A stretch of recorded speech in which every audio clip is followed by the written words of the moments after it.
welcome to the Speak Easy. This is a really special and exciting presentation this morning. It's going to be a lot of fun. For those of you who are at home, please turn your cameras on if you can. This is going to be really interactive, and we want you guys to participate as much as possible.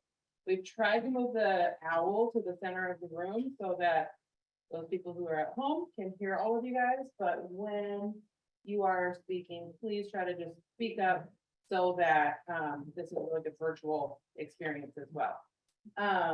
We have Seth Flanders from the Spokane Conservation District. He's our commodity buffer program coordinator and has been with the district for 7 years now. Seth is a natural performer and public speaker. He's been doing this his entire life. On the other hand, we have Laura Miner over here, who you wouldn't guess it, but apparently years ago had quite a fear of public speaking. And so she will be the inspiration to those of us who maybe aren't as comfortable with public speaking or don't have the experience and kind of need that area of growth. So Laura obviously is with the Conservation Commission. I think you all know her. She's the Director of Communications for one more day. This presentation is especially special because this will be probably both of your guys' last presentations at Wade in your current position. Yes. Yeah. Seth is leaving the Spokane Conservation District to pursue his PhD. He's leaving in about a month. And Laura, as I mentioned, I can't remember creative. Yeah, KR Creative Strategies. Yeah. So one more day with us. So thank you so much for everything you guys have provided to our Conservation District community. You guys are awesome. I think everybody knows you and recognizes you as the support that you provide all of us, and we're gonna miss you. So, anyway, it's all you guys. All right. Wonderful. Yeah. There is a Jerry Seinfeld joke about public speaking that goes a little something like this. They took a survey of people's greatest fears, and the #1 fear was public speaking, and #2 was death. Death was second to public speaking. And that means for the average person, if you have to attend a funeral, you'd rather be in the casket than the one giving the eulogy. And I questioned, like, should I start with a joke that compares public speaking to being worse than death? And I decided to, because I actually started to gain comfort around public speaking at a funeral. And before that, I will come back to that. But before that, I was the person that, public speaking, I was haunted for the days leading up, the moments during, and the weeks after. And during, it was like I had just eaten an entire bottle of peanut butter, and I couldn't grab my water because if I grabbed my water, everybody would see my hand shaking more. And I was too quiet, and they handed me a mic, and that would make it a lot worse. And I mean it was really hard for me, but I also recognized the opportunities that come with great public speaking skills. And I really admired the people who had them. And what changed for me was when my grandma died. And she was one of, until this day, still one of my favorite people that's ever existed on this planet. And we had gathered with friends and family for her funeral. And oddly enough, as people started coming up to the front of the room to share their stories about her, I found that I could not wait for my turn. And when it was my turn, the love I had for her and the amount of fun I had reflecting on memories, I started talking about her living room fireplace and sitting on the brick hearth roasting marshmallows indoors, which was pretty awesome. And she was a pretty sassy lady, and talking about how she would drive her '86 black Mustang convertible through the suburbs of Detroit and like flick people off and cut her off, and still flick the people off that she cut off. and also just she would set up vases of flowers and bowls of fruit on the table for my sister and I to practice watercolor painting. And I couldn't stop talking about her. And my enjoyment of her as a person and my love for her as a person overcame my anxiety. And there's some tips that I learned from that experience that I've been able to take forward into my public speaking experience ever since. That I'll come back to. But first, I have Seth share about his public speaking experience, which is different than mine. So, as Corey mentioned, I have kind of been in public speaking for a really long time. My parents realized I was a very loud child. My voice carried and continued to carry, and they were like, let's put him on a stage. He can get to the back of the theater pretty easily. And so they put me into a Bend Theater for young people. I'm from Bend, Oregon, and I began doing theater from elementary school and was in nearly any production that my little small town had to offer. This allowed me the opportunity to get to know people, and then also to find out that I enjoy being in front of people to share something. And there was specifically one day where public speaking changed. And that was my senior year in high school. We had someone from the Department of Transportation come to our school to tell us about traffic safety. And I was like, I am going to be the most bored I have ever been in my life. I didn't know much about government at that time, but I kind of just had this deep-seated feeling this will be boring. And the individual was just standing there and he was just waiting. And I was sitting in my chair like, okay, what's this guy gonna do? He's standing there waiting. And then when it was time, someone came up to him, tapped him on the shoulder, shook their head, and he went. And then he began. He talked with such intensity and care and passion. He shared his life story of the fact that he is completely deaf and is able to give this presentation. That when he was young, they didn't have the knowledge that they do today. So they didn't find out that he was deaf until he was in middle school. So by that time, he was just trying to cope with school and life. And the only thing that he found solace in was math, because he could read a math textbook like a book. Well, he learned and taught us that public speaking is a lot of learning the mannerisms. For him, speaking was learning to put his mouth in a place to create a sound that people affirmed him was the sound that he meant to make. And he practiced and practiced and practiced until he was one of the best public speakers I'd ever seen. But then his content is also what got me, because he cared about our safety and he used his love of math, the thing that kept him going, the thing that kept him like feeling sane, alive. He realized that he could use that skill in the Department of Transportation to be able to understand traffic safety using math and then teach it to students to help make them better and safe.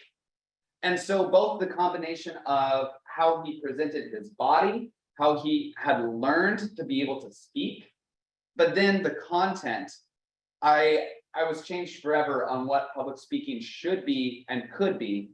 And I myself have always looked to that as, wow, I can always continue improving to become a better public speaker in order to help those around me and be able to communicate something that I care about to others. So we're gonna be doing here today, everyone will be speaking, but it's gonna be fun. So what we'll do, we are gonna have some introductions that Seth will introduce in a second, and then each of us will provide a few tips that we've learned from our public speaking experience with each of you, and then we'll do a bit more speaking exercise that we'll get to later. But yeah, it's pretty simple. We're gonna have some fun. Okay, so the very first thing that we're going to do, it's going to be rapid fire. We're going to start on this end of the room and we're going to go all the way around, and then we're going to finish with everyone who is online. There's the camera. Everyone who's online. And what you're going to do, rapid fire, is your name, the county or the conservation district that you work for, and one word that describes your relationship today with public speaking. So think about that word. We're gonna give you about 30 seconds to be thinking about it. What is that one word? And you don't have to explain it. We're actually not asking you to explain. And it doesn't matter if somebody says your word, you can say it again and then you now know you have a community around like, that is how I feel about public speaking. Exactly. Exactly. Mhm. All right, are you ready? Sure. Go Okay. for it. I'm Chevelle Yackel. Oh, sorry. We're going to have you stand up Okay. and then, Okay, yes, there okay. My name is Chevelle Yackel. I'm with the Okanagan City and my word, trust. Fantastic, thank you. My name's Yan. I'm an accountant from Carlson Conservation District. My word will be verified.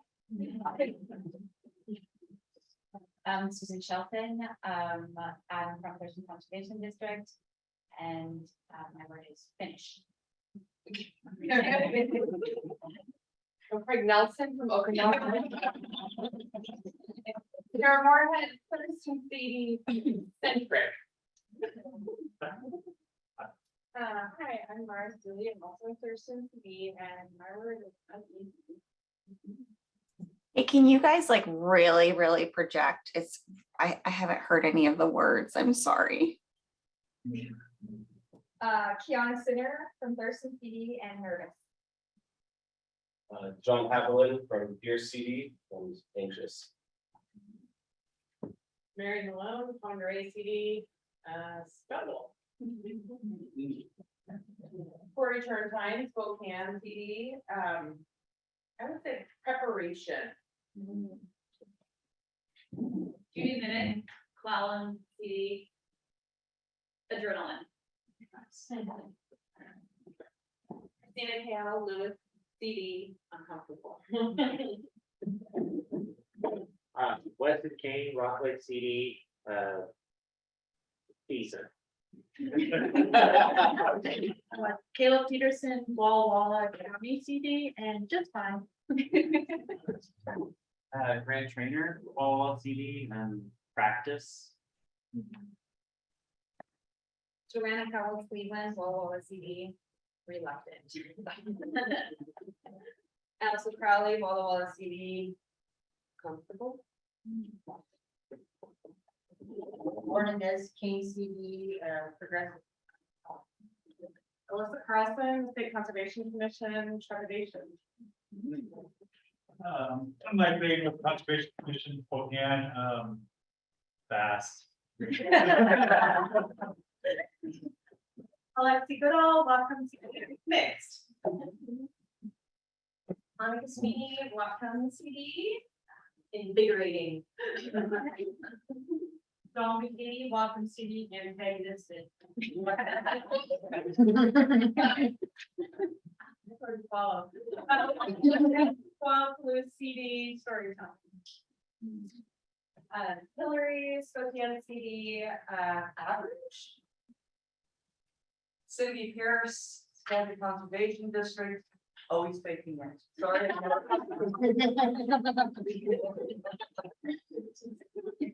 Kim Kohler, Okanagan CD, and inconsistent. Mickey Wolf, King CD, embracing. Mark Dostal, King CD, and also reluctant. Katie Amron, James, thanks, Homer CD, fun. Lorraine Harrisburger, Summer CD, tongue tied. Ivana Gallardo, Homer CD, gut wrenching. Seth Flanders, Spokane CD, manageable. Laura Meyer, Conservation Commission, progressing. Nice. We got folks online. How about Zora? Oh, right there. Yeah. Where are they? Zora Oppenheimer, Clark CD, chaotic.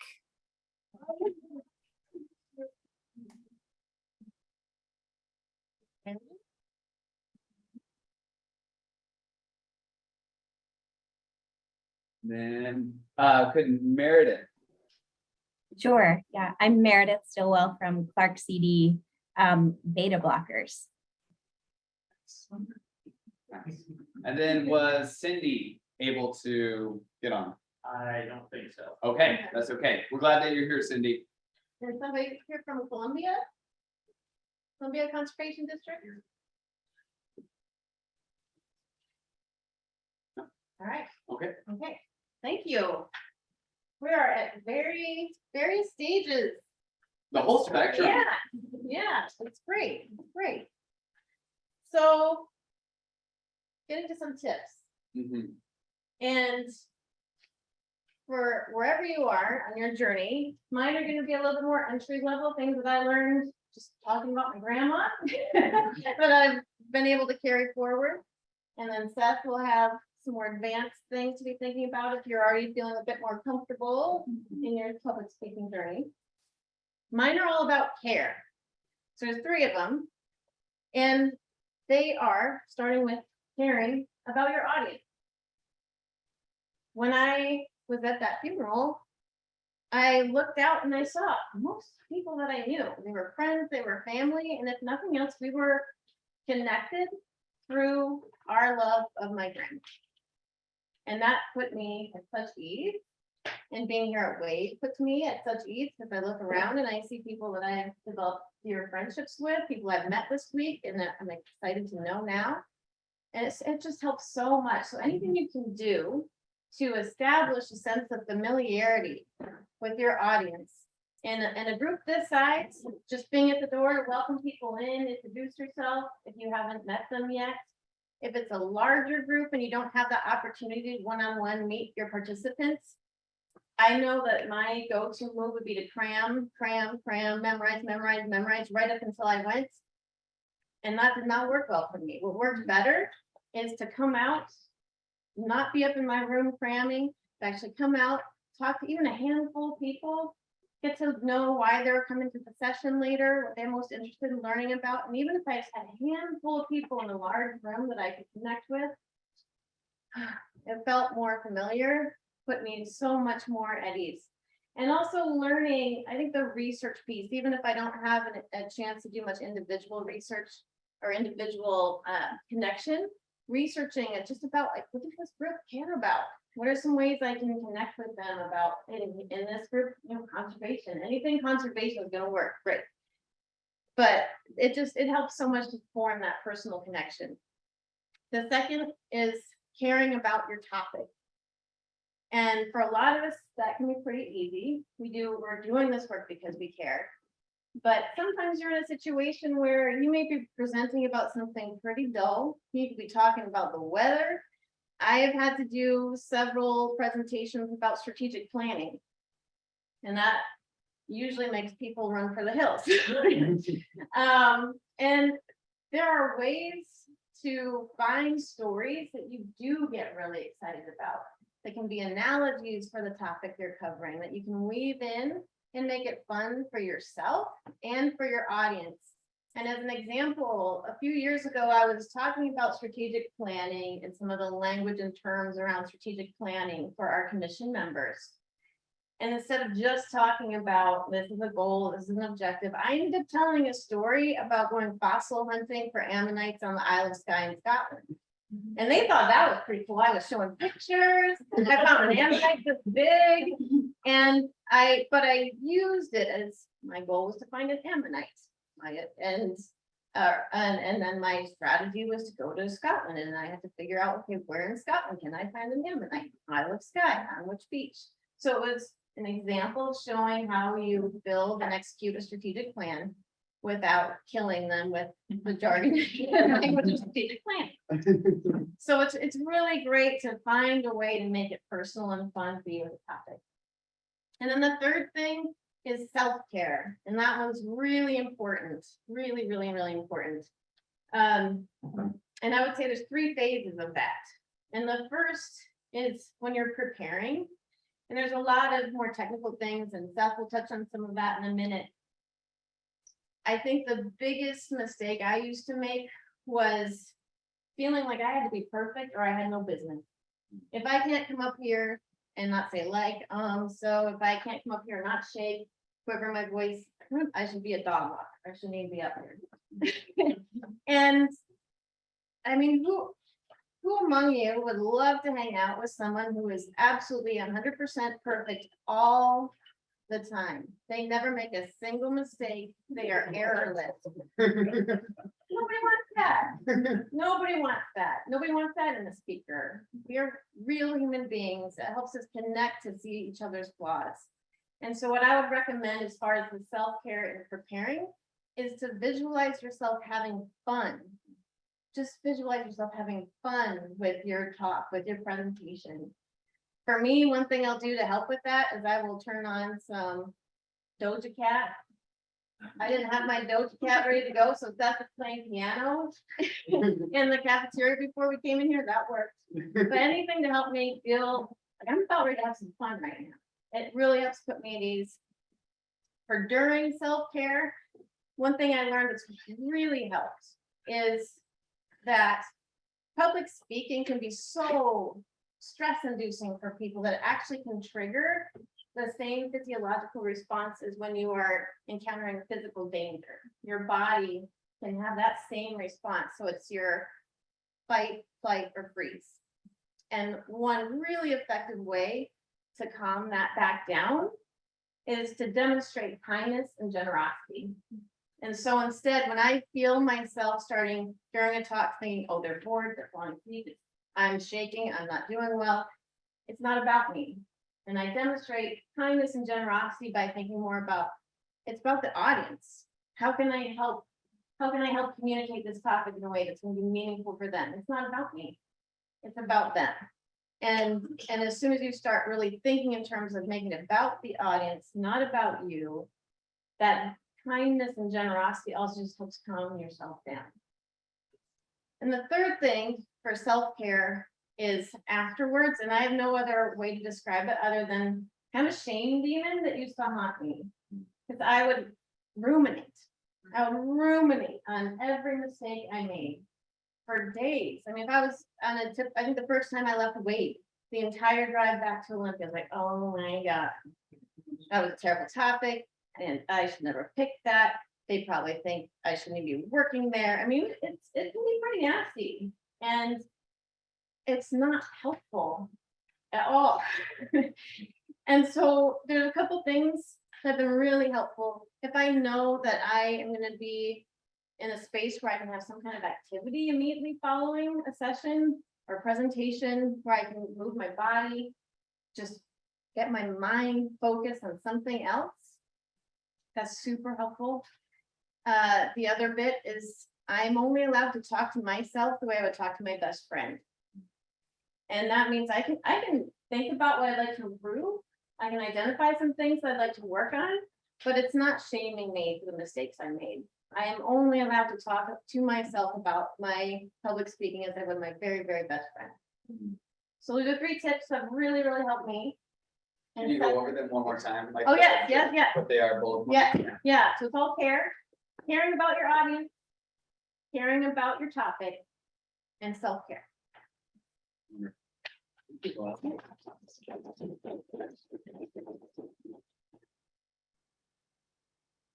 When we speak and are doing public speaking, we are trying to communicate something, right? I am terrified. Like, I still get stage fright. I think stage fright, I heard once, is an indication that you care, and that's part of that topic. So for me, when I get in front of people, I still get nervous. I still get nervous getting up to it. It's more about how I manage that nervousness instead of the, like, how am I going to do with it? And it's one of those things where over time, you learn to manage it better. It doesn't go away. So my stage fright has never gone away. It's just I now have tools to be able to manage it. One of the things that I'm very self-conscious of is tripping over my words.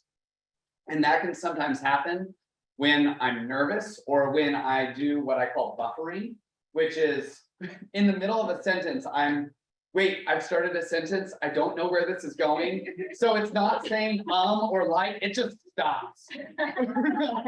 And then sometimes when it starts back up again, you know, in Netflix, when it'll like try and re-catch back up, so it goes a little faster. That's when I can start tripping over my words. So not only am I self-conscious about the fact that I paused maybe too long in the middle of a sentence, but also now I'm stumbling over things and maybe I didn't clearly communicate that. And so a little thing for articulation so that we pronounce our words correctly, or however you pronounce them, but clearly, is honestly just warming up our mouths. Sometimes all our brain needs is just to know that part of our body exists, and we can sometimes forget that. So as simple as overly smiling and then like bringing our face like really tight together, all of a sudden, okay, I want everyone to do that. Overly smile, just grossly smile till it hurts, and now squint it together, and now relax. Are you a little bit more aware of your face? You're like a little bit more aware, like your brain is now slightly more aware of where your face is at in space and time. And it's actually a really cool thing where that's a simple warm-up. That's a simple way that we can get our articulation across. Another piece is projection.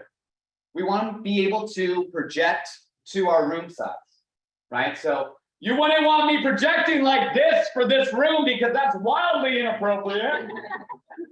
But then also, you know, but so you want to be able to project, and that takes some practice. That's muscle work. That's your diaphragm pushing on your lungs to project. And if you're not comfortable with that, it takes practice.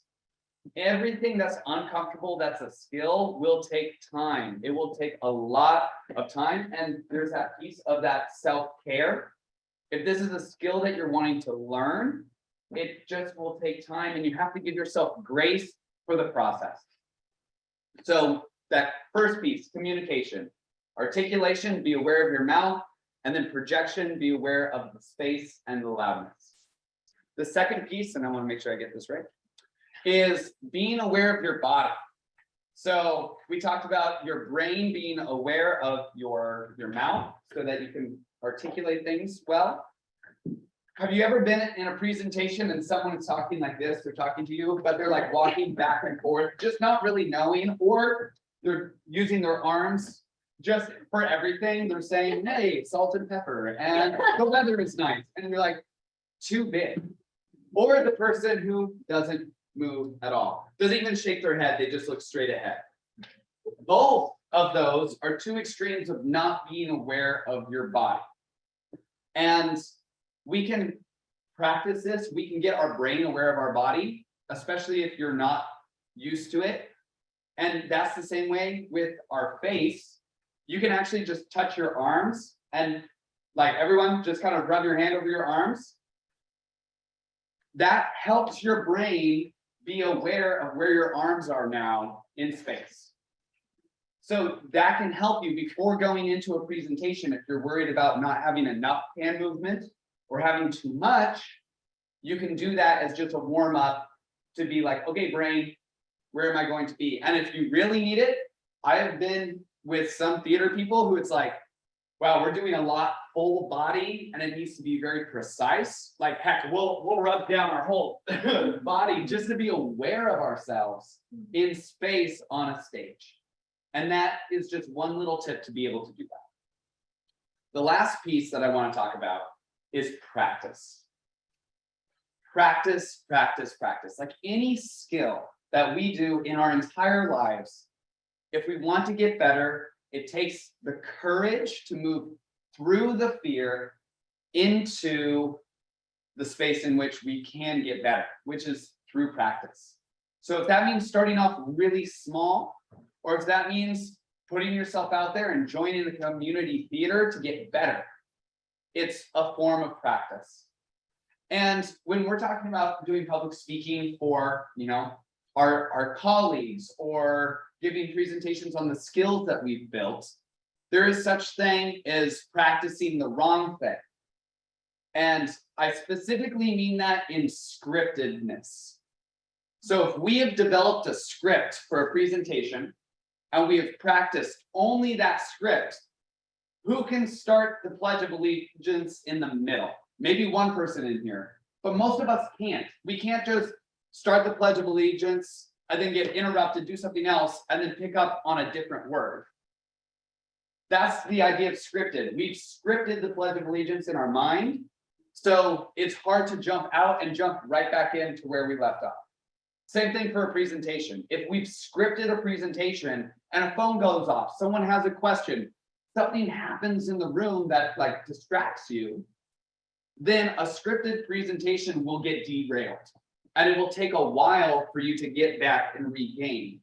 And so that's part of the knowing your material and being comfortable with the material.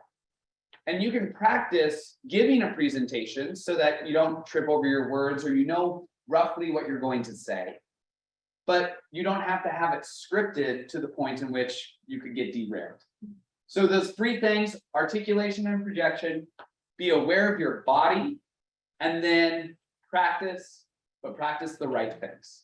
Be comfortable with your material so that when you present it, anything can happen and you're still ready to go. Good one.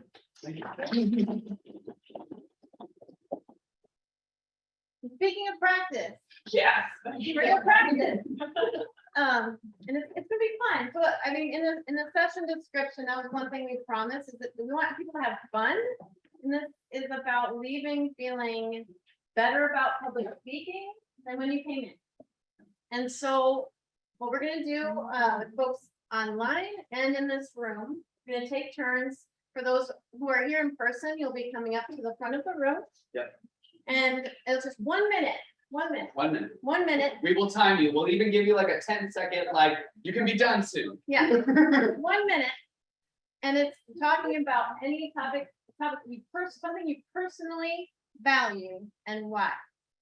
Something you personally value and why. It can be personal, it can be professional, Mhm. it's whatever you want to practice today. Something you personally value and why in 1 minute. Mhm. And we're gonna give you a minute to think about that. So if you need a note card to write on, let us know, just to think of some points. But brainstorm for a couple minutes about what is just something that you want to share, that you value, and why. We'll give you a couple minutes. No. And then Seth will talk about the affirmation we want to offer.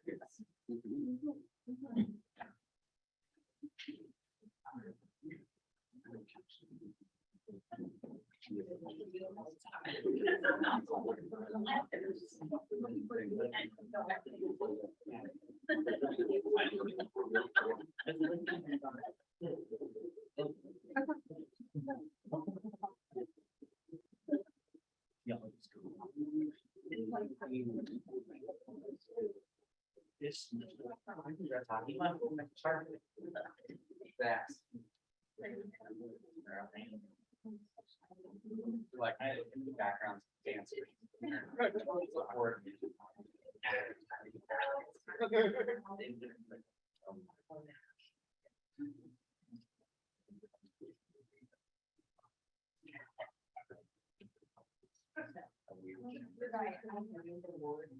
Okay, about another 30 seconds, then we're gonna get started.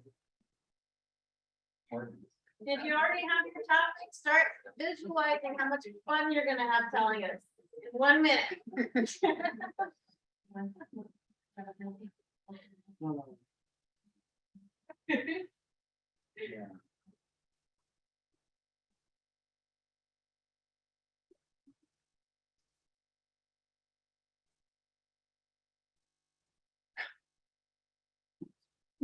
Okay, so we're gonna go ahead and get started. One of the first things that we wanted to do was when we were thinking about how do we make this fun, a key thing about the space is that it's inviting and safe. So this is going to be a safe space to fail. This is going to be a safe space to practice. And one of the best ways that we can do that is by affirming one another, which you guys have already done for us. So I know that this team is just already wonderful. But we're going to practice right now. Everyone give.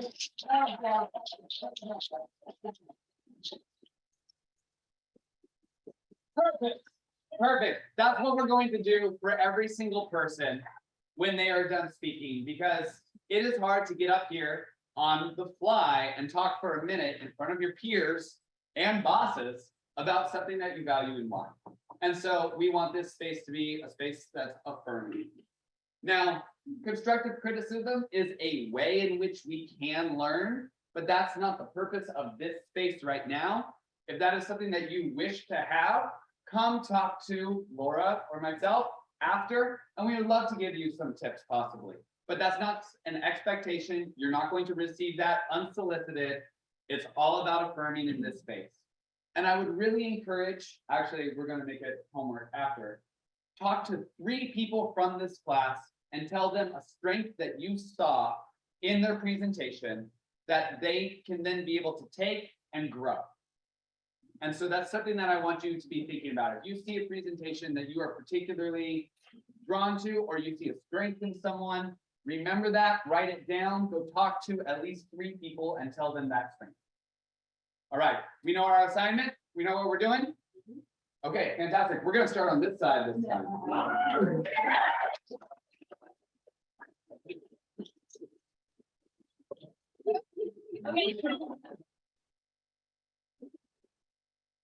Hi, my name is Yvonne, and something I really value and truly enjoy doing is cooking and drinking with my family and friends.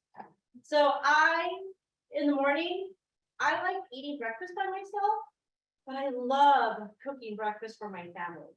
So they will come down, my daughter always sits by the island, kind of chilled out while I make her breakfast. My husband and I start his coffee. My son doesn't eat breakfast as much anymore, but I enjoy them being in the room with me while I'm cooking. And then, while we were wandering around the other day, we went down and we went to the cheesemonger, we went wine tasting, and the whole time, this is how much I love cooking and eating, I kept thinking about what I would make with that when I get home tonight or this weekend. And I bought a bottle of wine thinking about a friend. I bought olive or vinegar thinking about a meal I'm gonna make my husband. I love cooking so much, I actually started a food business. So on the weekends, I cook for people, strangers, and I love to see them come to the booth and order our food. So cooking and drinking is amazing for me. It's a great builder for me throughout the day. It gets my day started on the right foot, and I truly just enjoy it. Thank you.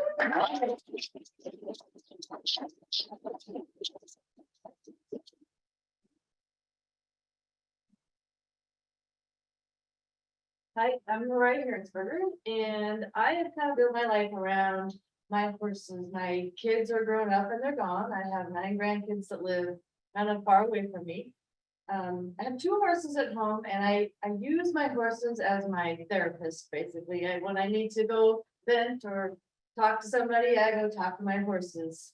I really like to use my horses as my goal for learning things. I go to horse shows, I try new adventures with my horses.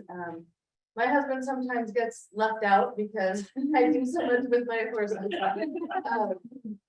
I really do like to make sure that I'm trying to, go and meet new people, and sometimes the horses get in the way of some of the things that we want to do at home, yard work and that kind of stuff.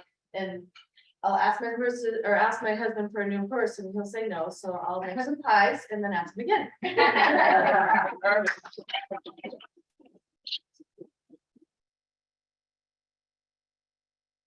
Everyone, I value vulnerability. I would make a bet with each and every one of you right here, right now, that every single one of you is faking it.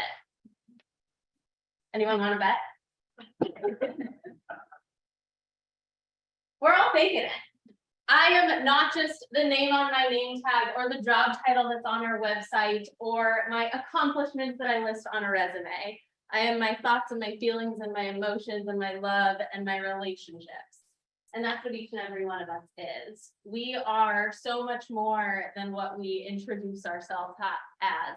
Hi, I'm Katie Ammer, an Education and Outreach Program Manager at Snohomish Conservation District. I am also someone who loves a whole lot of things in this world. I love animals. I love the environment. I love my family. I love my dog at home who I miss a lot right now. I love my husband. I love my parents. I love our little garden with the pumpkins that we're growing.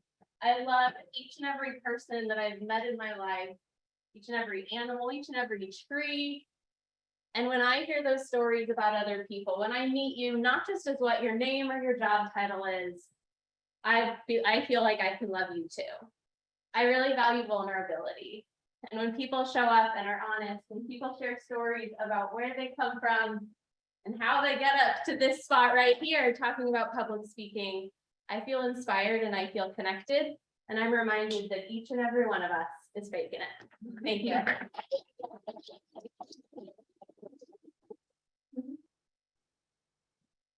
Morning, everyone. I'm Mark Gossel, and I was over there thinking of something I value, and I was trying to think of really high-minded ideals that I value, family, yada yada.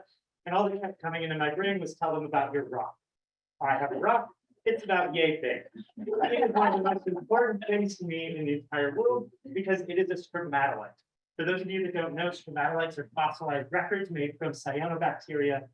They were floating around in the shallow oceans hundreds of millions of years ago. And they would float around and they would wake up. And over time, they would grow into these balls, and you can actually still see this, I think, in parts of the Caribbean. But we had some in inland America. So outside of like Glacier National Park, you can go find these stromatolites that are hundreds of millions of years old. And I happen to have one that I procured legally and lawfully, which is also rare because most of them are in like national parks and things where you can't remove them. And I hiked it 20 miles because my wife pointed at a rock and said, I really like that rock. And so I carried it on the back of a 4-day backpacking trip. And now it stands on my mantle and is one of the things I value most in this world. Thank you.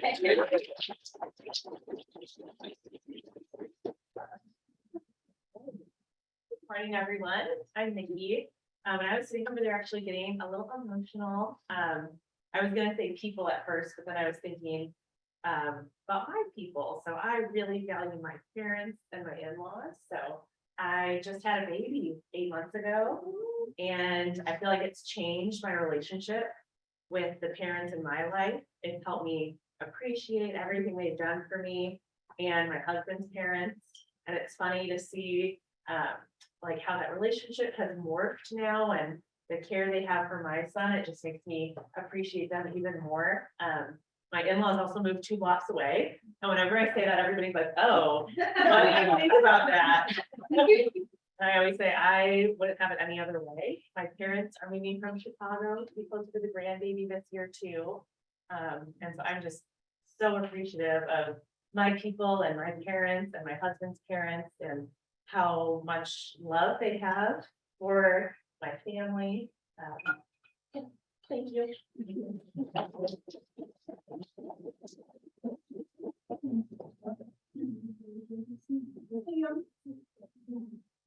Hi all, I'm Kim again.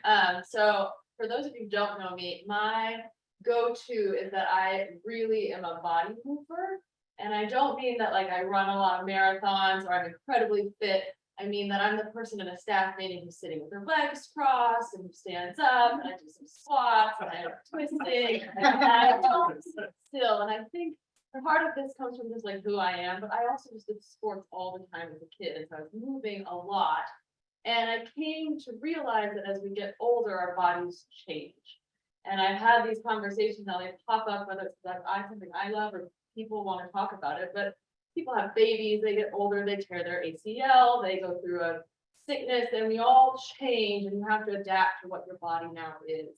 And so while I used to be this wild kid who ran into people and didn't know her strength, I think now I have this, like, I still have to find body movement in a way that works for me. And I think we're all balancing that. And I love hearing people's stories about how they incorporate rock climbing or swing dancing or something that gets them moving.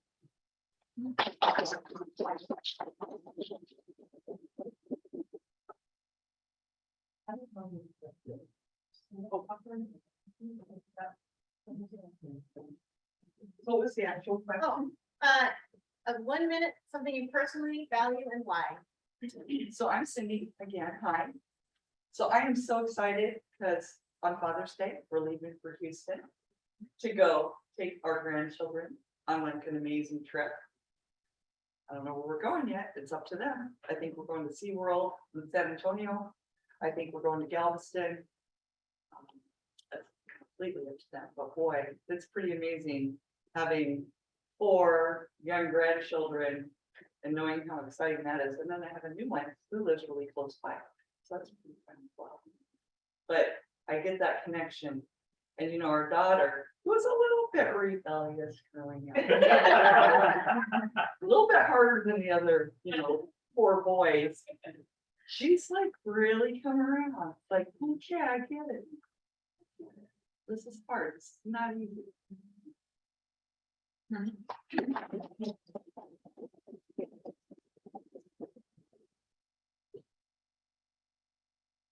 Hi, everyone. I'm Hillary, and I'm Spokane CD. And something that I value is a new hobby that I've recently picked up in the last 2 years, and that's golfing. And I really value it because it was something I absolutely hated, like growing up. Like my mom was a great golfer, my brother, who's younger than me, was also a great golfer. And that just totally made me hate it because they were already excelling. And I really value it because there's nothing like being out there in the open air, cracking a cold one. It's totally your own game, like you are in charge, you control the game. And I also just value it because growing up and hating it just because of how slow it was or just not appreciating it like that. And then also my mom and my brother being like stellar at it. My mom and I have been able to rebuild that relationship by going out together. And she is now my coach. And so that is something that I value a lot.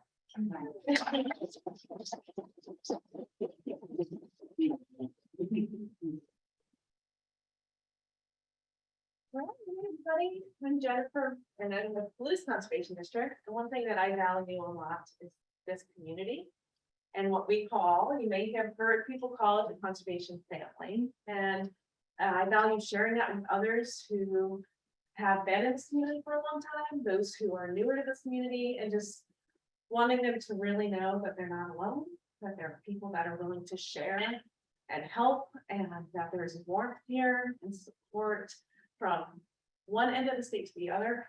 I think it is truly unique. What we have here in Washington State, across districts and different agencies, the support we get from the commission and our neighboring districts, and the ones that are all the way across the river, all the way across the state, and even those that are across state lines sometimes too. So that is something that I value. It recharges my batteries. We all work so hard. We're passionate about natural resources and community service, and can wear you down, but this builds me up. So, thank you.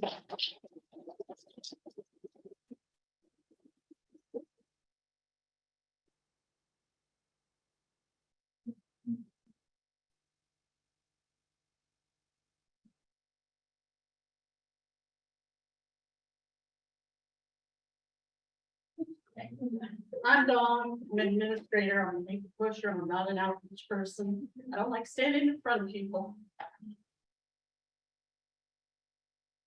Oh, that's what we just. It's good, it's good. Thank you.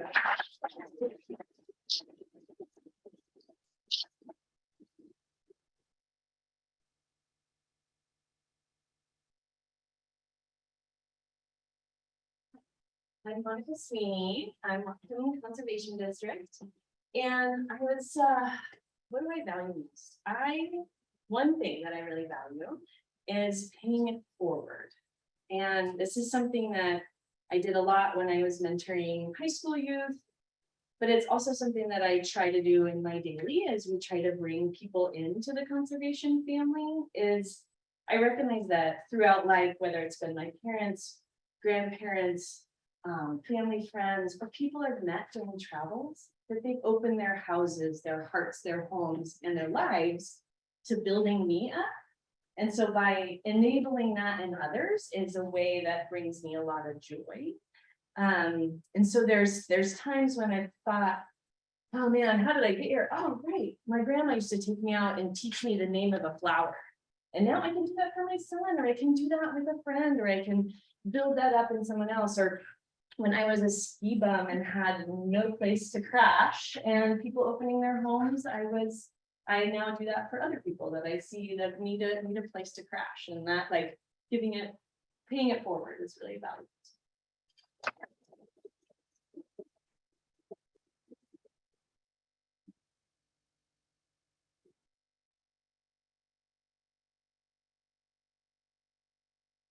Hi, everyone. I'm Alexi. It's always hard to call Annika.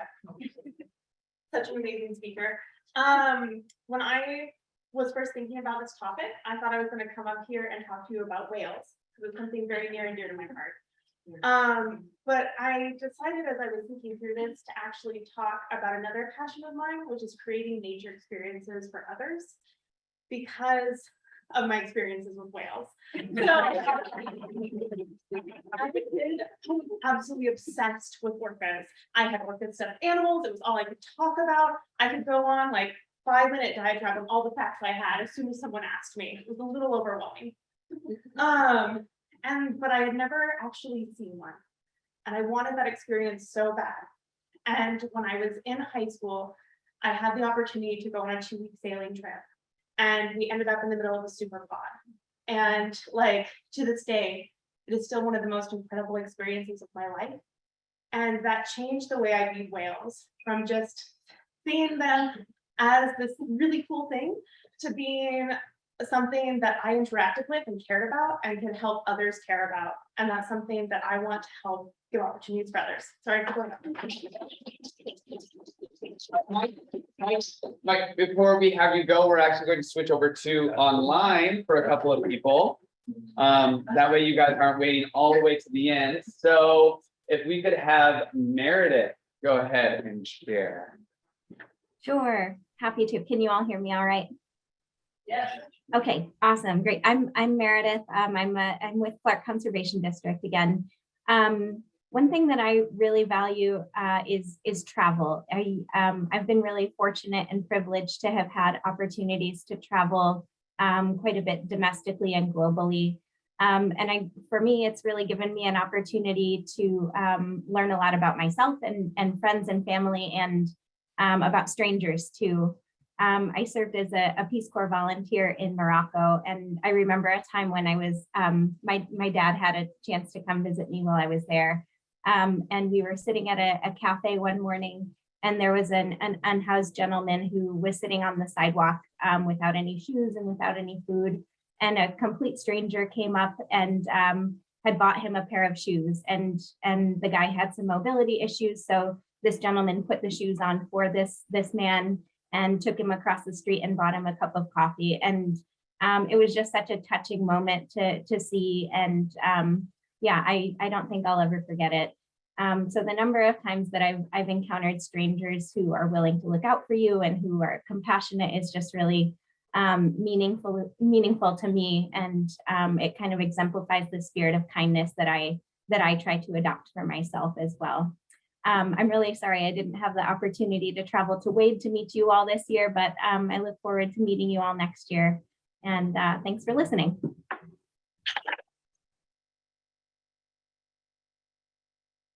Go ahead and go to Zora. I'm Zora Oppenheimer, Clark Conservation District. I kind of bounced around what topic to talk about because I'm interested in a lot of things. And it led me to, I personally value the nerds. So I was thinking, hearing Jennifer talk about how much she values all of you and going to Wade, and I was sitting here remotely, and I just think, what is it that I miss? Because I really miss being there physically at Wade. Virtual, it sucks. It's great, but it sucks. And I really miss just nerding out with all of you about some topic. Maybe it's natural resource conservation, something, maybe it's something else. And I was thinking about my son, and he's 4.5, and we were in the garden a couple days ago, and I heard a bird, and we're in like basically downtown Vancouver, Washington. So it's not like we're out in the woods. And I said, do you know what bird that is? And he listened and he said, flicker? And I said, yeah. I mean, he's 4.5 and he's identifying birds by call. And that is because my nerdiness has been fostered by my, my mom, by my coworkers, by my husband. And I'm able to share that with joy with my son and with all of you. And that is really what lights my life up. And I think that's part of what lights all of your lives up. Otherwise you wouldn't be here because you wouldn't care. It would just be a job and whatever. So I value the nerds.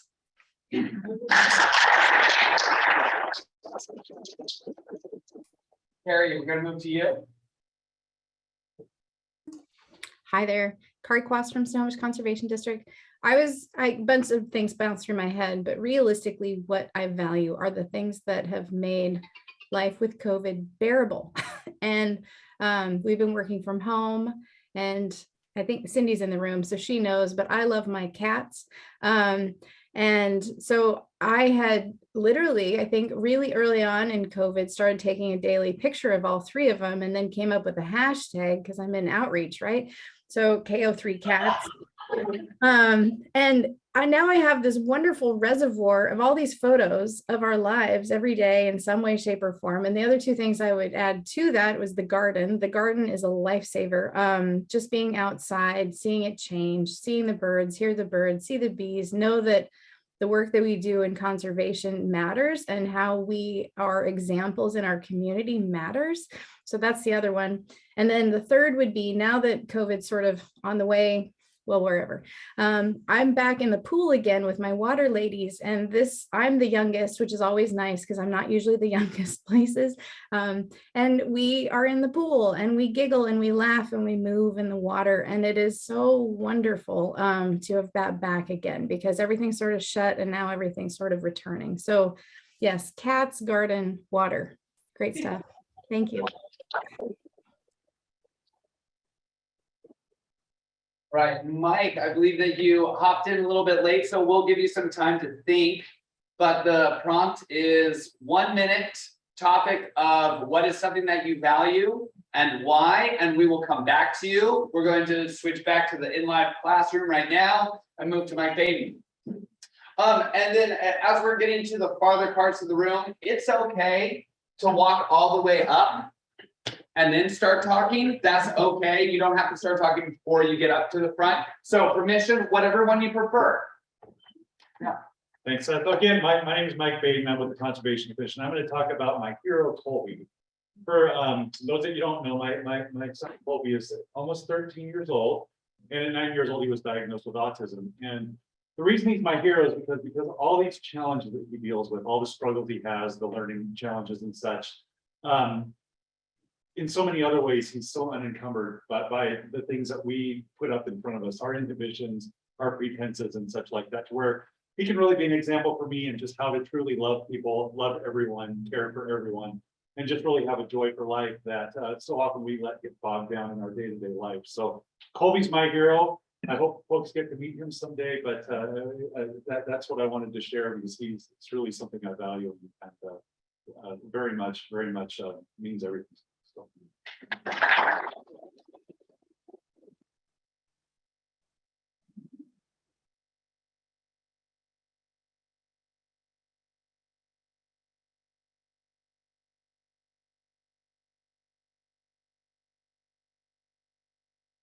Hi, my name is Alyssa Carlson. I'm also with the commission.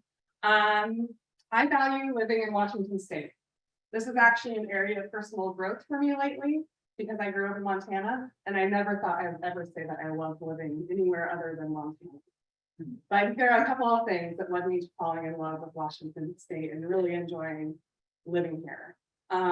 One is living smack dab in the middle of the state. I live in Ellensburg, so I can go out to the coast. I can go up north to the Okanagan, out east to the Palouse, or down south and be in the desert or Mount Rainier, or any innumerable places that are wonderful to visit and spend time and connect with our beautiful state. The other thing that connected me to Washington even more recently is working for the commission and working with conservation districts each conservation district truly is unique. And just working with you all and seeing how you work with your communities and the priorities that they hold and hold dear has really led me to love Washington State.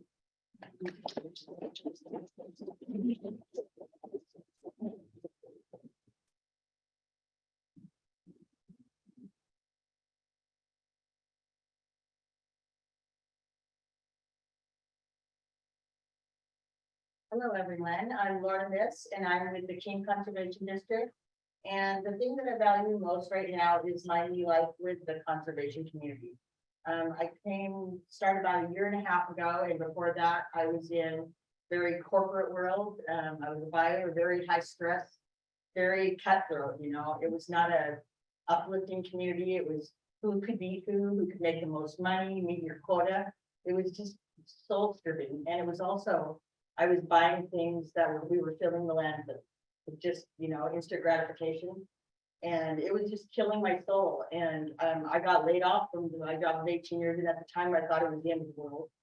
And then I started at my new job with King Conservation. And I was like, wow, there is still a community and people out there that actually care and want to help each other out. Every person at my new job was absolutely wonderful. You know, came introduce themselves. What can I do to help you? And I kept thinking, what's their angle? It's a terrible way to look at life, but that was just where I came from. And now coming to this and seeing that it's not just us, it's a huge community. Everybody's really like that. It is just the best feeling in the world. And I appreciate that every day.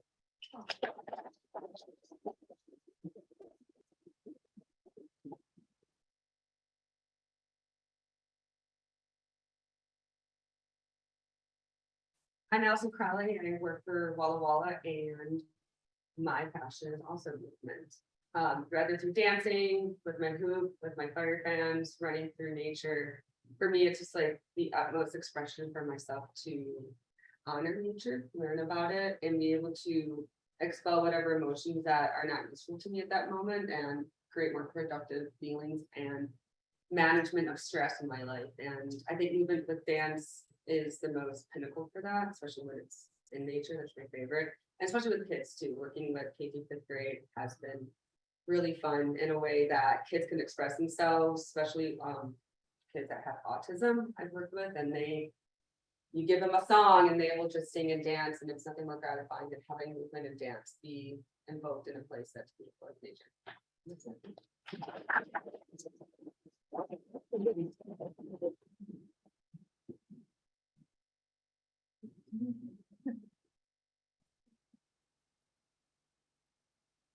Have any of you ever had a day where nothing seems to go right? That was Friday for me. I was coming up to Leavenworth, spent some time with a friend over the weekend, and about an hour before I was ready to leave, my husband brought something up that he needed me to do before I left. And I was like, oh my gosh, seriously, that throws off my entire schedule. So I was rushing around like a crazy person, trying to fit that in on top of everything else. And in the process, I was holding my cell phone and I managed to throw it across the room and it broke. So now I need to let my friend know that I'm going to be late. I don't have a cell phone to call her. Stressful day. Everything went wrong. Finally got here, got a new cell phone. What a relief. We're in the campsite, getting ready for bed. I go to get my stuff. And I left all of my clothes at home. In the rush, I had left everything at home. So I ran to a thrift store, got some stuff so that I could actually, wear more than one thing, and had a fantastic weekend. And so making memories and having good times with friends, I would keep that up.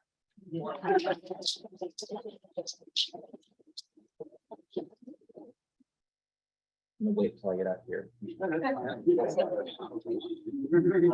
Hi, I'm Grant, and I was actually torn between doing rocks or traveling, but some other people stole those ideas. So I'm gonna do traveling, but from a different angle, which is I do love traveling for the memories. I love it, you see new mountains or rivers, or like you have great food, you're with friends. But from a public speaking standpoint, one reason I really love it is you kind of like make a fool of yourself while traveling. I lived abroad for quite some time, and I always used to be really afraid of making a fool of myself, really overthinking things and being like, what if I'm riding the train and I do something, something way out of culture, or I try to speak another language and I say something and it comes out way wrong. And through traveling, something that I learned is you get a little desensitized to that because you do make a really big fool of yourself. Trying to speak another language, things like that. And so it's been really valuable for me in the sense of I'm more comfortable making a fool of myself, and it allows for more experiences. So.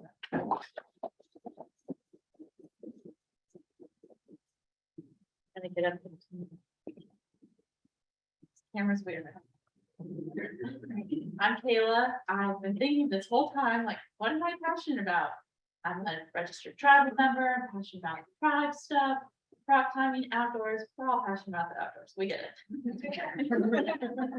And I was thinking about, okay, I like rock climbing, rafting, and hiking, and basically I like talking. I like connecting with people. I like meeting new people. I like events like these where I get to meet people that I probably never would have met other places. I'm really new to the conservation district. I never would have met my coworkers. I love getting to know people. And basically, I just am passionate about connections and talking. Perfect.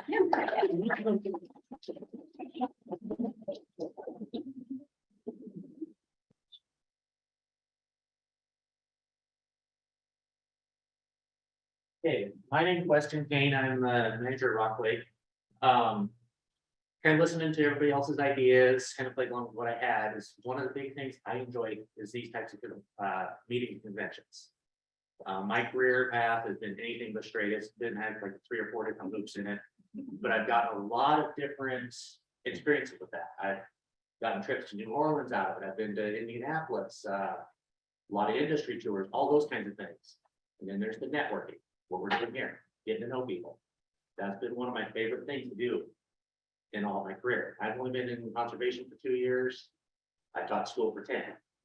I really enjoy getting to know people and know, okay, I live in the middle of nowhere. You can get to know what life is like over in Seattle or back east, those different things, those different perspectives on the world. That's what I like knowing.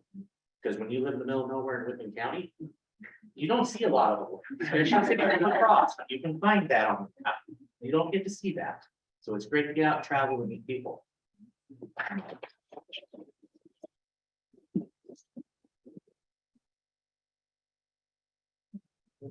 Yes, my mom. Very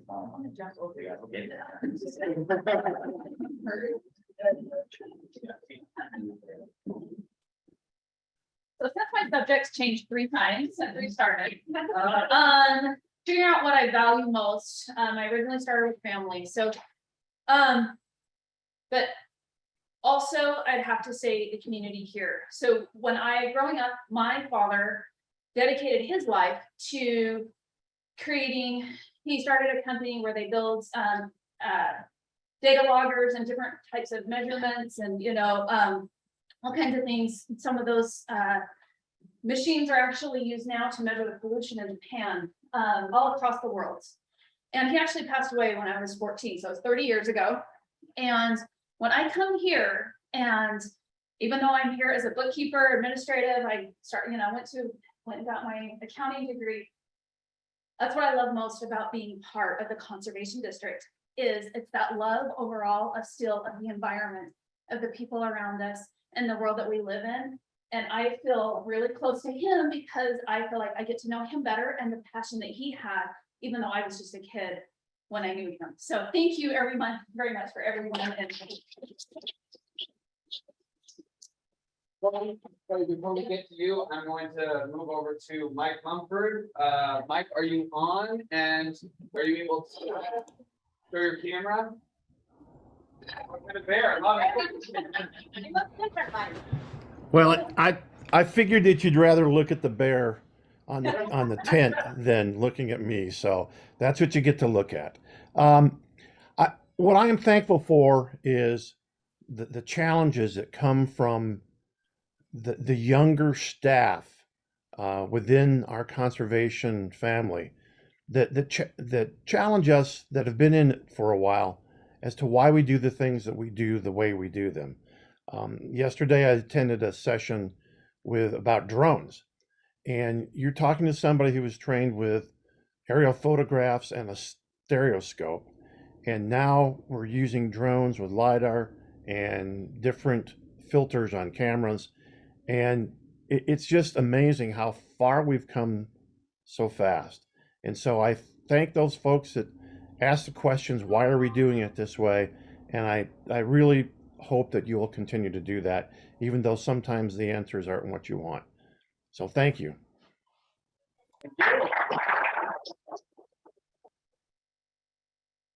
I was told that Cindy's camera and microphone don't work, and is there someone from the Columbia Conservation District? Yeah, perfect. We'll move on to board. I thought we got here. Okay, I'll come back to you with that. Levi, it's gonna be 1 minute, something that you value and why. So I, like all of us, I've been thinking about, all the things that I value. In this moment right now, I'm really valuing the Wade experience. Kind of like Zora mentioned, virtual Wade just wasn't the same. It's just not the same experience. And especially after the last couple of years that we've all had, and kind of just being remote or being disconnected in different ways, I'm really valuing the connections this year, especially, and all the new connections with all the new staff. Also, one thing that I just keep seeing is all the connections between the people who have been here for 20 and 30 years, and just seeing those friendships and those bonds.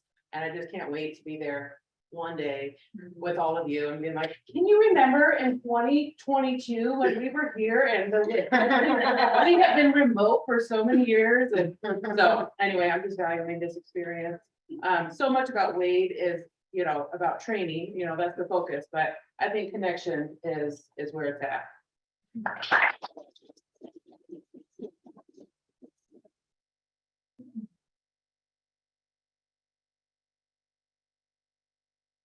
Hi, Mary Malone. So like everybody else, I think I was thinking about different things that I love doing, like traveling, and I love the outdoors. And I realized, I guess the thing I value most is the time I get to spend with my kids. Because so not just because I work so much, but they are all over the place. They're 17, 18, and 20 now. So the middle child just graduated high school. And the oldest is graduating basic training next month. So a little emotional about that. Yeah, so and then the youngest, he's going into his senior year. He's going to be the ASP president. And so he has the best grades in the world, and he does all the sports, and just, yeah, they're just the most polite, amazing children.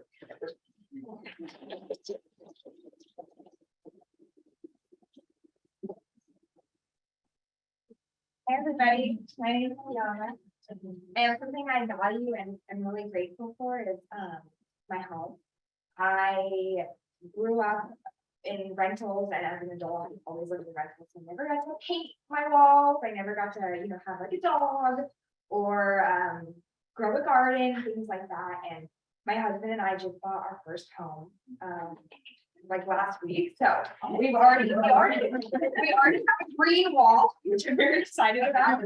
I already have a garden, and we're getting chickens, and one of my friends and coworkers is gonna lend us some sheep. I'm gonna try it out. And then hopefully we'll get some goats. So those are all things that just make my heart so warm to finally have.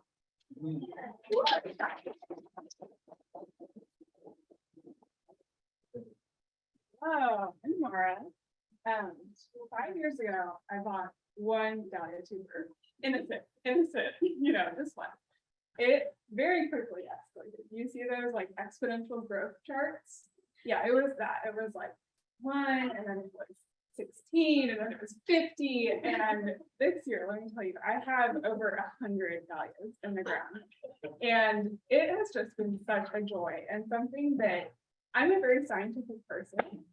You know, it's all about the scientific method, very logical. But I have part of me that I love like creative things and merging the two. And growing dahlias and breeding dahlias. Ooh, that is somewhere where that scientific part of me and the creative part of me just fully get to merge, and I roll in it like a top. I love it. It's the thing that I can talk anyone's ear off about. So the discovery, the beauty, the scientific piece of it just sort of encapsulates what I'm loving and valuing right now.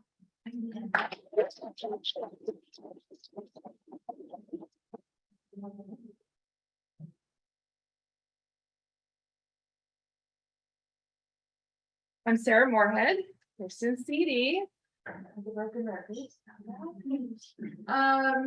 I definitely value my kids most too, and just like you, I will become a puddle on the floor if I start talking about them. So instead, I'm gonna talk about other people in my life that I value, and that's having really kick-ass mentors. Some of you are sitting in the room today. Some of you are on the Zoom, even if the camera's off, Zoom. And some of you are in other sessions. I started working for conservation districts when I was 19. I started coming to these meetings in WACD, like we talked about, Seth, being one of the only 2 people under 40, and maybe one of 5 females. And so I stuck out a little bit in the crowd, and there were a couple of people in my life that saw that, took me under their wing, have elevated me, have lifted me up throughout this process. Tom Salzer, Craig Nelson, I'm going to repeat your names, and have always been there when I failed, when our district literally was a giant dumpster fire. They've been there every step of the way, every crying phone call they've taken, and I just value great mentors and great mentorship. And so I'm in a place of stability and growing confidence, and that I want to be like them. I want to be able to offer that back, that kindness and that compassion and that love, and be a great mentor that can help lift people up. So that's what I value so much in my life, is those people that can raise others, float the boats, and help us all be really successful.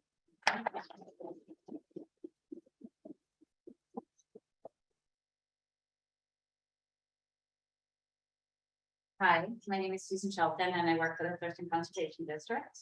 And I value my dog Maggie.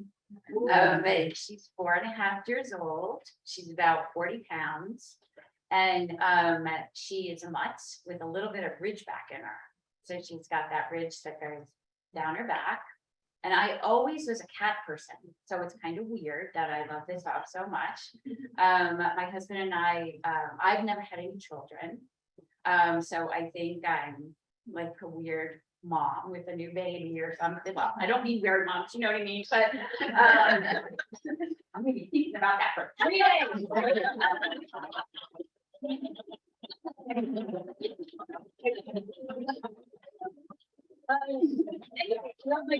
And the other day, we went out, we have this backwoods, and we went out in the backwoods, and there's a fence, just a wire fence between my property and our neighbor's property, and a tree has fallen over that fence. So Maggie was able to get into the neighbor's property, which wasn't a problem. Our neighbors love her, and but I kept walking, and I got back into our backyard, and I started whistling for her, and she didn't come right away, so it wasn't a problem. She came running out of the house. So I was like, how did you get in the house? She was in the neighbor's backyard. She ran down the street to the front of our house. My husband let her in. She came running out the doggy door into the backyard. And I was like, Maggie, how did you do that? You're such a smart dog. And she knew she was smart. They know this, I think. She knew she was smart. She was zooming. She was doing the zoomies around the backyard with this big old grin on her face that she figured that out. I actually have a small party.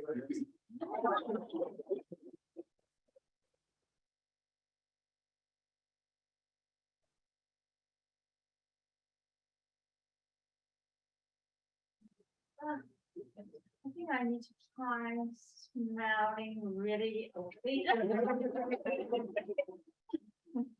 think next time, yeah, things I really value the most is the things I get from the nature, the fresh water, the fresh air, the fresh food.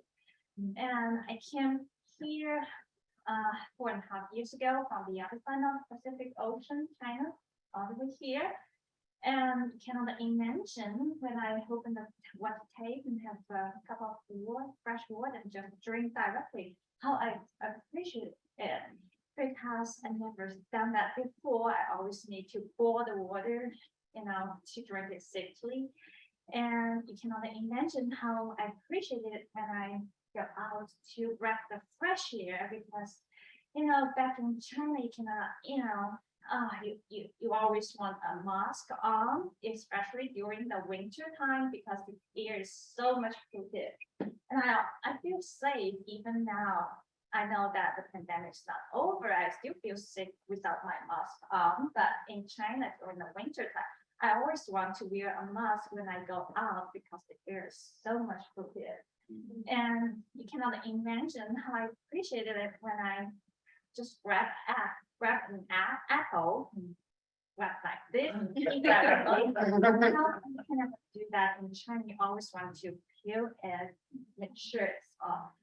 There's no chemistry left over. It's not cooked. So maybe you cannot imagine all of these things.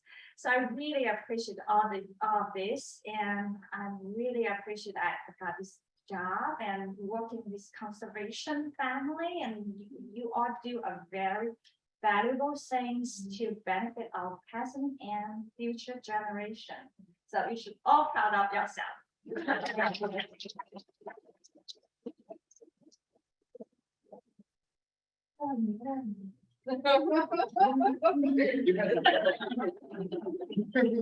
that guy in front. Yeah.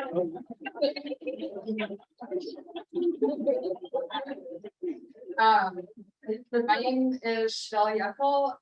Something I ultimately value is my home valley, the Okanagan River Valley. I feel like 1 minute's not enough to talk about it, but there's so many unique features about valley. The sediment at the bottom of the valley, the way the river moves through. Right now, the floodwaters are really high. It's got this like chocolate milk color to it. Debris is flowing down. It's coming right out of the Smilkameen. It's like Okanagan is like the lower arm of the Smilkameen, but there's all this swirling sediment in the hillsides as you escape the valley from like old lake beds. And the Mount Mazama ash line runs through the lower part of the valley. There's some like biotic crusts that are in all that xeric soil. Great communities of bacteria and fungi and selaginellum, and it's so beautiful. I think that someone who hasn't experienced the Okanagan Valley should come and visit.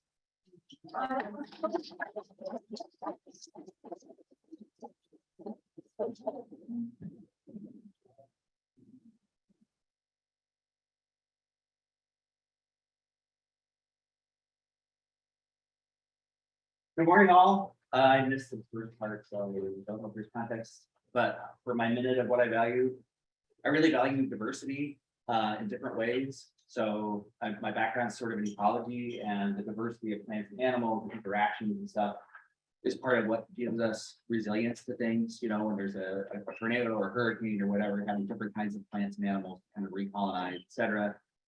But then in my personal life, I have really benefited from the diversity of ways in which people think, talk, speak, communicate. so sort of embedded within that concept of community. And it's been critical. I had some serious health issues, and actually, it was the diversity around me that actually helped me sort of pull out of that.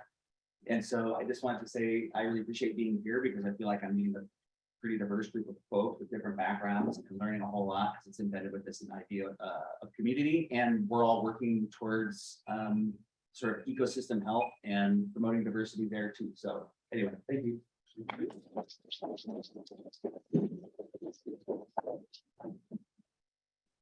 Wow, let's give each other another round of applause.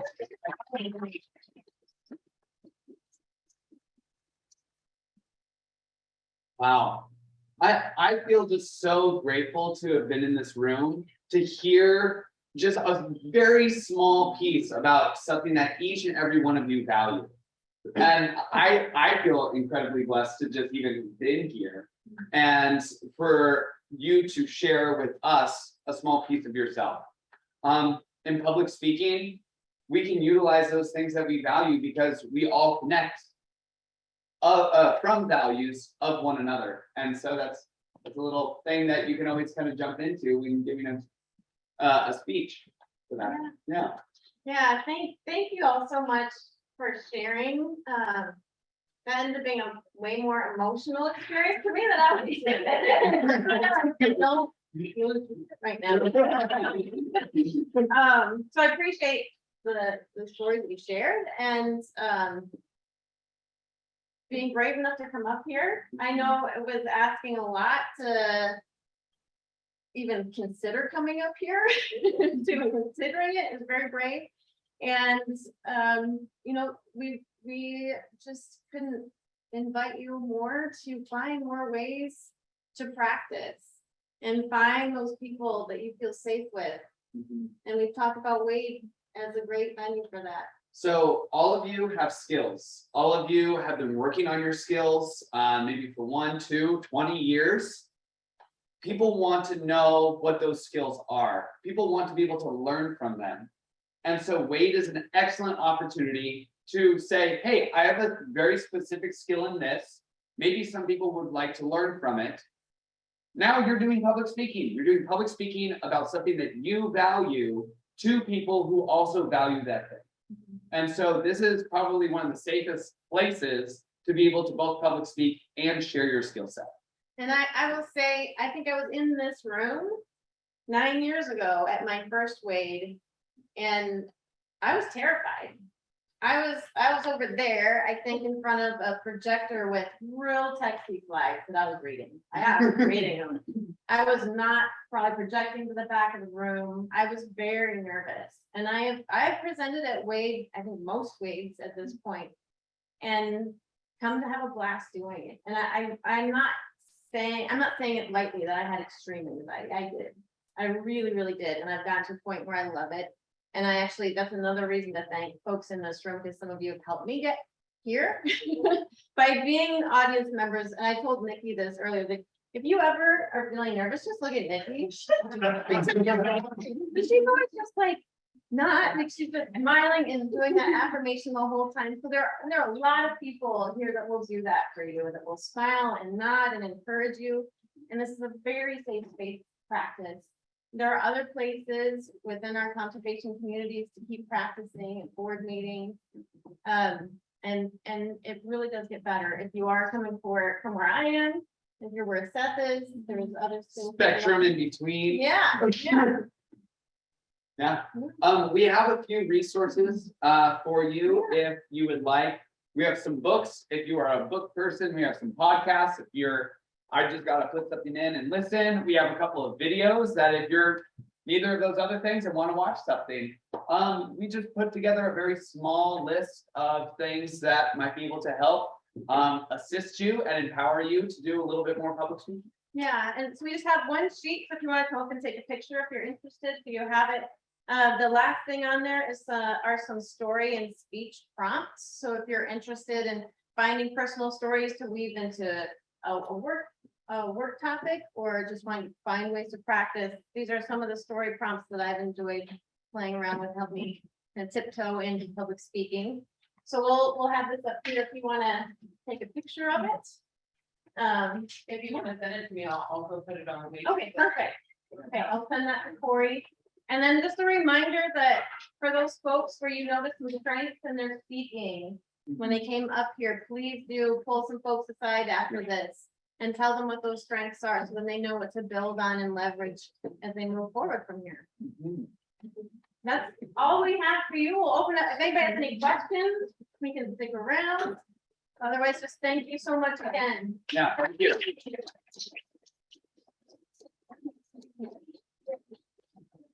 Right, if you haven't checked out of your room, it's 10:40. We're supposed to be checked out by 11.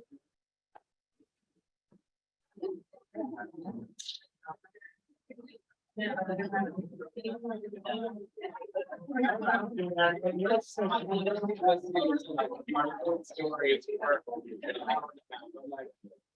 don't think I could have chosen.